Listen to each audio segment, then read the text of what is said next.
Господин Мицковски, добар ден во гостите на Алфа.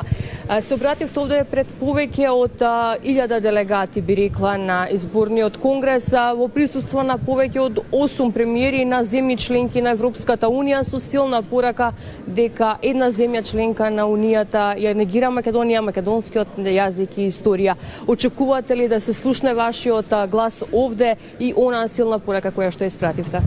Па да, тоа е мојата порака која што ја кажувам често пати и во Македонија, каде што имам настани говори, дека како што се обединивме сите околу случајот со Украина и агресијата таму, така треба да се обединиме сите околу случајот за Македонија и политичката агресија која што се врши околу нашата Македонија, македонскиот народ и граѓаните на Македонија.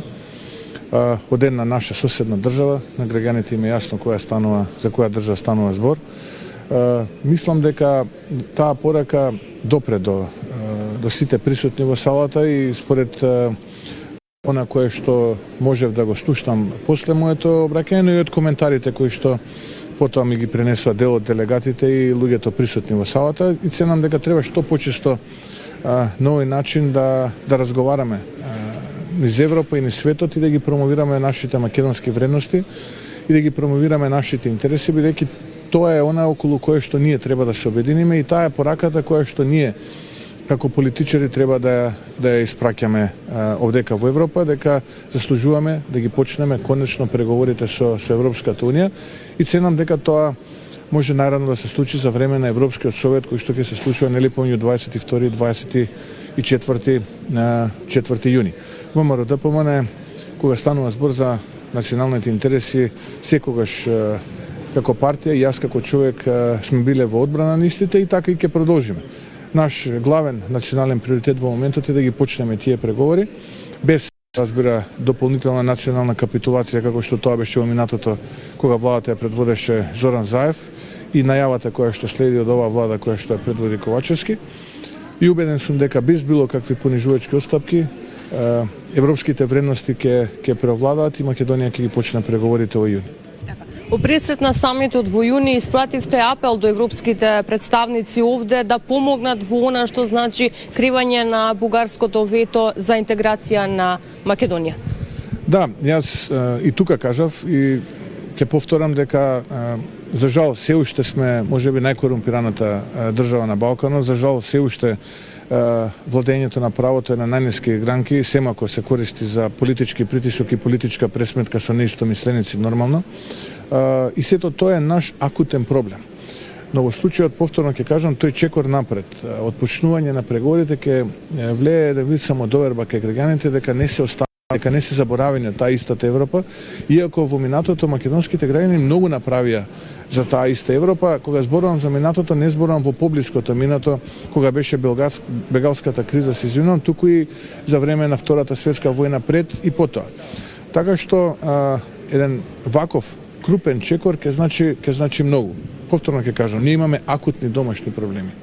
Имаме владење на криминал, корумпирана влада, неспособна влада, немање на реформи така натаму, но тоа не е сега предмет на разговор овдека и тоа не е критериум врз основа на кој ќе се одлучува тоа дали ние ќе ги почнеме преговорите или нема. Затоа таа порака ја барам и затоа тој гест е многу значаен и за македонските граѓани, и за македонците, и за Македонија, за враќање на самодовербата и едноставно да се врати на чувство дека македонците не се оставени и дека вредело за тоа што сме ги штителе тие и сме ги промовирале европски вредности. Така, во текот на овој втор ден од изборниот конгрес на Европската народна партија остваривте неколку средби со тукашните европски представници. Со кои се сретавте и што порачавте на тие средби? Па истото тоа што го зборувам и сега. Разговаравме со Девид Мекалистер, кој што е подпредседател на Европската народна партија, истовремено дел од претседателството на ЦДУ, германската сестринска партија, од која што порано доаѓаше канцеларката Меркел. Истовремено тој е претседател на АФЕТ, Комитетот за меѓународна политика при Европскиот парламент, и разговарав со Роберта Мецола, која што е претседател на Европскиот парламент, која што исто така доаѓа од нашата сестринска партија од Малта. Разговаравме за актуелните прашања, разговаравме повторно, ќе кажам, за нашите домашни проблеми и сето она со кое што нашите граѓани се соочуваат на дневна основа, но истовремено побарав и од нив недвосмислена поддршка и појак притисок врз Бугарија за да се искористи јунската можност да ги почнеме преговорите. Ќе повторам, 2000-та започна официјално овој пат со потпишување на тој договор за стабилизација и асоциација. 22 години помина, цело време ни се повторува една те иста синтакса, тоа е дека само што не почнале преговорите, дека ние ги заслужуваме и така од многумина европски челници во минатото овие 22 години. Замислете сега тоа дете што се родило пред 22 години, веќе во неколку изборни циклуси имало можност да гласи и повторно цело време дека тоа растело, ги слушало тие ветувања за европска перспектива, за европски вредности, а за жал се уште се наоѓаме.